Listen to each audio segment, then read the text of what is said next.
అందరికీ నమస్తే అండి. నా పేరు డాక్టర్ నితిన్, జనరల్ ఫిజిషియన్. ఈరోజు నాతో పాటు డాక్టర్ సాయి చంద్ర గారు ఉన్నారు, ఆర్థోపెడిషియన్. హాయ్. ఈరోజు మనం చాలా ఇంపార్టెంట్ టాపిక్ గురించి డిస్కస్ చేద్దాము. This is diabetes and frozen shoulder. So diabetes మీరు అందరికీ చాలాసార్లు వినే ఉంటారు, చాలా అవగాహన ఉండే ఉంటుంది. ఇప్పుడు ఫ్రోజన్ షోల్డర్ అంటే ఏంటో బ్రీఫ్గా ఒక్కసారి సాయి చంద్ర గారిని అడిగి తెలుసుకుందాం. హాయ్ అండి. సో ఫ్రోజన్ షోల్డర్ అంటే పేరులోనే ఉంది. సో ఏమవుతుందంటే భుజము ఒక బంతి గిన్నె ఆకారంలో ఉండే ఒక జాయింట్ అండి. అంటే ఇది హ్యూమరస్ హెడ్, ఇది గ్లీనాయిడ్. ఓకే. సో ఈ చెయ్యి దగ్గర ఇది హ్యూమరల్ హెడ్, ఆపోజిట్ సైడ్లో గిన్నెలాగా ఉండేది గ్లీనాయిడ్. సో ఇది ఇలా కదులుతూ ఉంటుంది నార్మల్గా. సో ఎప్పుడైతే అది షుగర్ వల్ల కానివ్వండి, థైరాయిడ్ ప్రాబ్లం ఉన్న వాళ్ళు కానివ్వండి, లేదా సివిఏ సెరిబ్రో వాస్కులర్ యాక్సిడెంట్ అంటారు కదా, సివిఏ అటాక్ అంటారు కదా, వాళ్ళు కానివ్వండి, స్ట్రోక్ పేషెంట్స్ కానివ్వండి, పార్కిన్సోనిజం పేషెంట్స్ కానివ్వండి, లేదా ఏదైనా భుజానికి ఫ్రాక్చర్లు అయ్యి భుజం కదిలియకుండా అట్లనే ఉండిపోయి అట్లా ఫ్రీజ్ అయిపోయింది అనుకోండి, దాన్ని ఫ్రోజన్ షోల్డర్ అంటాం. అంటే మూమెంట్స్ ఉండట్లేదు, క్యాప్సూల్ టైట్ అయిపోయి మూమెంట్స్ ఉండట్లేదు. So diabetes and frozen shoulder ఈ రెండు లింక్ ఏంటి? మనకి డయాబెటీస్లో షుగర్స్ అన్కంట్రోల్డ్ ఉన్నప్పుడు మనకి బాడీలో గ్లైకాసిలేషన్ అని చెప్పేసి మనకి షోల్డర్ జాయింట్స్లో ఉన్న కొల్లాజిన్, గ్లూకోజ్ రెండు రియాక్ట్ అయినప్పుడు టిష్యూ అనేది థిక్నింగ్ అనేది జరుగుతుంది. ఈ థిక్నింగ్ వల్ల, స్టిఫ్నెస్ వల్ల మనకి over the course of time, ఒక పర్టికులర్ టైం పీరియడ్ తర్వాత ఈ షోల్డర్ జాయింట్ అనేది స్టిఫ్ అవటము, లేదంటే పెయిన్ రావటము, ఇవన్నీ జరగచ్చు. సో ఈ గ్లైకాసిలేషన్ ఒక్కటే కాదండి, డయాబెటీస్లో ఇంపైర్డ్ మైక్రో సర్క్యులేషన్ అంటాం. అంటే బ్లడ్ ఫ్లో అనేది తగ్గచ్చు. అందుకని మనకి కాళ్ళు మంటలు, చేతులు నొప్పులు ఇవి కూడా వస్తూ ఉంటాయి. అదే సేమ్ షోల్డర్ జాయింట్లో కూడా జరగచ్చు. ఆ బ్లడ్ ఫ్లో తగ్గటం వల్ల కూడా షోల్డర్ జాయింట్ అనేది మనకి పెయిన్ కానీ, మనకి స్టిఫ్నెస్ కానీ, మళ్ళీ ఆ కొలాజిన్ అనేది థిక్ అవ్వటం కానీ ఇవన్నీ కూడా మనం చూస్తూ ఉండొచ్చు.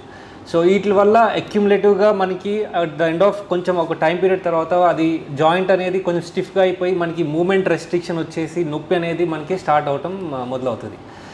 సో సాయి గారు, నా ప్రకారం, మా థియరీ ప్రకారం అయితే నార్మల్ పబ్లిక్లో అయితే అరౌండ్ 5% వరకు ఫ్రోజన్ షోల్డర్ చూస్తాము. కానీ డయాబెటీస్లో there's a clear evidence that 27%, అంటే 100 మందిలో 27% వరకు ఫ్రోజన్ షోల్డర్ వచ్చే ఛాన్సెస్ ఉంటాయి. సో ఈ పేషెంట్స్ మీ దగ్గరికి వస్తూ ఉంటారు చెయ్యి నొప్పి అని చెప్పేసి, వాళ్ళకి మీరు ఏ టైప్ ఆఫ్ ట్రీట్మెంట్, ఎట్లా ట్రీట్ చేయడం మీరు చూస్తారు? ఓకే. సో డాక్టర్ గారు చెప్పినట్టు డయాబెటిక్ పేషెంట్స్లో ఫ్రోజన్ షోల్డర్ అనేది మనం కామన్గా చూస్తాం. There are different studies. So 10 to 30% incidence ఉందన్నమాట. సో 1000 మందికి డయాబెటిక్ పేషెంట్స్ ఉన్నారంటే 1000 మంది, సో 100 మంది నుంచి 300 మంది వరకు.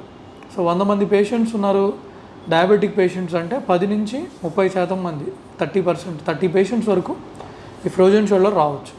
సో అందరికీ సిమ్టమ్స్ ఒకేలాగా ఉండవండి. అగైన్ వాళ్ళు డయాబెటీస్ వాళ్ళు కంట్రోల్ ఎంత బాగా కంట్రోల్ చేసుకుంటున్నారో దాన్ని బట్టి కూడా ఫీచర్స్ అనేవి ఆధారపడి ఉంటాయి. సో బేసిక్గా మళ్ళీ దీనికి 3 స్టేజెస్ ఉంటాయి అన్నమాట. సో ఆ స్టేజ్ ప్రకారంగా కూడా వాళ్ళకి సిమ్టమ్స్ అనేవి మనం చూస్తూ ఉంటాం.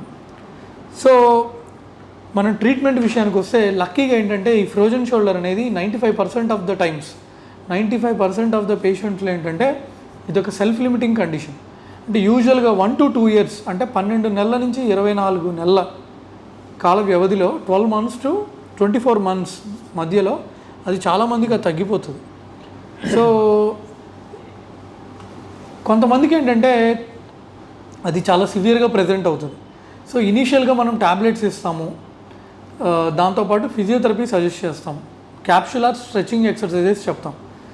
సో కొంతమంది ఏంటంటే వాళ్ళు ఫిజియోథెరపీ కోఆపరేట్ చేయలేరు, సివియర్ పెయిన్ ఉంటుంది, అన్బేరబుల్ పెయిన్ ఉంటుంది. డయాబెటీస్ కనుక కంట్రోల్లో ఉంది అంటే మనం వాళ్ళకి 1 dose ఆఫ్ స్టిరాయిడ్ ఇంజెక్షన్ ఇవ్వచ్చు జాయింట్లోకి, డయాబెటీస్ కంట్రోల్లో ఉంది అంటే. సో కొంతమందికి ఏంటంటే even with injection there will not be any relief. So severe pain, severe range of movements restriction ఉండి, అంటే చెయ్యి లేపలేకపోవడము, బట్టలు వేసుకోలేకపోవడము, అసలు ఇట్లా అనలేరు, ఈ మూమెంట్స్ చేయలేరు. సో ఈ మూమెంట్స్ చాలా రెస్ట్రిక్షన్ ఉండి వాళ్ళు ట్యాబ్లెట్స్ వేసుకుని తగ్గడం లేదు, 5 నెలలు అయింది, 6 నెలలు అయింది, అయినా తగ్గడం లేదు, విపరీతంగా పెయిన్ ఉంది అంటే then we can try manipulation under anaesthesia. కానీ కొంతమంది సర్జన్స్ ఒపీనియన్ ఏంటంటే ఎవరైతే ఆస్టియోపోరోసిస్తో ఉంటారో, ఎవరి బోన్స్ అయితే ఆస్టియోపోరోటిక్గా ఉంటాయో, అంటే వైటమిన్ డి బాగా తక్కువగా ఉండి బోన్స్ బాగా వీక్గా ఉంటాయి, లైక్ వాళ్ళు స్మోకింగ్ వల్ల కానివ్వండి, లేదా ఆల్కహాల్ ఎక్కువ తీసుకోవడం వల్ల కానివ్వండి, లేదా ప్యూర్ వెజ్ తినే వాళ్ళు కావచ్చు, లేదా ఏజ్ రిలేటెడ్ వల్ల కూడా ఆస్టియోపోరోసిస్ రావచ్చు, లేదా క్రానిక్గా స్టెరాయిడ్స్ తీసుకునే వాళ్ళలో కూడా ఆస్టియోపోరోసిస్ రావచ్చు. సో ఏదైనా కారణం చేత ఆల్రెడీ బోన్స్ బాగా వీక్గా ఉన్నప్పుడు ఈ మ్యానిపులేషన్ అండర్ అనస్థీషియా చేసినప్పుడు ఏమవుతుందంటే మత్తిచ్చి మనం రిలీజ్ చేయడం బేసిక్గా దాని అర్థం. సో బోన్స్ వీక్గా ఉంటే బోన్స్ ఇరిగిపోయే ఛాన్స్ ఉంటుంది. సో దాన్ని కొంతమంది సర్జన్స్ అవాయిడ్ చేస్తారు అన్నమాట. సో ఫిజియోథెరపీ, ఎక్సర్సైజెస్ దాని మెయిన్ స్టే ఆఫ్ ట్రీట్మెంట్. ఇంకా తగ్గడం లేదు, ఇబ్బందిగా ఉందంటే, షుగర్ కంట్రోల్లో ఉంది అంటే we can give steroid injection. Steroid వల్ల మీ అందరికీ తెలుసు పెయిన్ రిలీఫ్ అయితే ఉంటుంది, కానీ అది టెంపరీ. సో షుగర్ కంట్రోల్లో ఉందా లేదా చూడడం అనేది ఇంపార్టెంట్. సో ఎగ్జాక్ట్లీ మనం షుగర్ అనేది every 3 months HbA1c average check చేసుకుంటూ ఉండాలి, ఫాస్టింగ్ చెక్ చేసుకుంటూ ఉండాలి. ఈ షుగర్ యావరేజ్ అనేది బిలో 7 ఉంచుకోవడానికి మనం ట్రై చేస్తూ ఉండాలి. తగ్గకపోతే ఖచ్చితంగా ట్యాబ్లెట్స్తో తగ్గకపోతే ఇన్సులిన్ అనేది అప్గ్రేడ్ అవుతూ ఉండాలి. So sugar monitoring is very important. ఒకవేళ మనం మానిటర్ చేయలేక మనకి ఏమైనా సిమ్టమ్స్, సాయి గారు ఇప్పుడు మనకి ఇంట్లో ఒక పేషెంట్కి భుజం నొప్పి స్టార్ట్ అయింది అని తెలియటం ఒకవేళ స్టార్ట్ అయింది అనుకోండి, మీ దగ్గరికి రావాలంటే వాళ్ళ ఇంట్లో ఏమన్నా సెల్ఫ్ టెస్టింగ్ కానీ ఇట్లాంటివి ఏమైనా చేసుకోవచ్చా? మీ దగ్గరికి ఎప్పుడు రావాలి? ఒకటి, పెయిన్ కన్సిస్టెంట్గా మోర్ దాన్ 1 week ఉన్నా, ఇంకోటి వాళ్ళకి ఈ మూమెంట్స్ రాకపోయినా, సో వాళ్ళు ఇట్లా వీపుకి వెనకాల ఆనించుకోలేకపోయినా, ఇట్లా ఆనించుకోవడానికి ఇబ్బందిగా ఉన్నా ఇమ్మీడియట్గా డాక్టర్ గారి దగ్గరికి రావడం బెటర్. సో ఇనిషియల్ స్టేజెస్లో మీరు ఇంట్లోనే టెస్ట్ చేసుకోవచ్చు, షుగర్ కంట్రోల్ పెట్టుకోండి. ఈ రెండింటి వల్ల కూడా మీకు పెయిన్ తగ్గట్లేదంటే ఖచ్చితంగా you need to take orthopaedician opinion. యూజువల్గా ఏంటంటే మజిల్ స్ప్రెయిన్స్ యూజువల్గా 4-5 daysలో తగ్గుతాయండి. సో మీకు 4-5 daysలో తగ్గడం లేదంటే బెటర్ డాక్టర్ గారిని సంప్రదిస్తే బెటర్. సో ఈ మెథడ్స్ అన్నీ ఫెయిల్ అయ్యి ఇంకా వాళ్ళకి చాలా ఇబ్బందిగా ఉంది, నొప్పి ఎక్కువ ఉంది, వాళ్ళు మూమెంట్స్ చేయలేకపోతున్నారంటే దెన్ ఆర్థ్రోస్కోపీ ద్వారా క్యాప్సులర్ రిలీజ్ అనేది చేయడం జరుగుతుంది. అది చాలా సింపుల్ ప్రొసీజర్, చాలా మంచి రికవరీ ఉంటుంది. అది ఆర్థ్రోస్కోపీ ద్వారా చిన్న ఇన్సిషన్ ఇచ్చి దాన్ని క్యాప్సుల్ అనేది రిలీజ్ చేస్తాం అనమాట. ఆ టైట్గా ఉన్న క్యాప్సుల్ని రిలీజ్ చేయడం వల్ల వాళ్ళకి మూమెంట్స్ బాగా వస్తాయి. బట్ సర్జరీ అయిన తర్వాత వాళ్ళు మళ్ళీ ఫిజియోథెరపీ చేయాలి, ఎందుకంటే చేయకపోతే మళ్ళీ షోల్డర్ పట్టేస్తుంది. సో ఇందాక చెప్పినట్టు ఇది ఓన్లీ షుగర్ పేషెంట్స్లోనే కాదండి, అది పార్కిన్సనిజం పేషెంట్స్లో రావచ్చు, లేదా స్ట్రోక్ పేషెంట్స్లో రావచ్చు, లేదా ఎక్కువ రోజులు హాస్పిటల్లో బెడ్ మీద ఉన్న పేషెంట్స్లో కూడా తర్వాత ఇది డెవలప్ అవ్వచ్చు.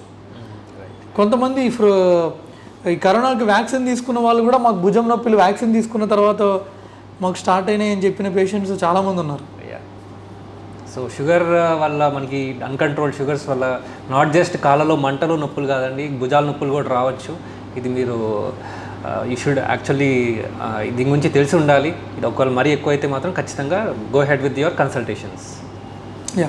మీకు ఏమైనా డౌట్స్ ఉంటే కింద కామెంట్స్లో తెలియజేయండి. Thanks for watching. బాయ్.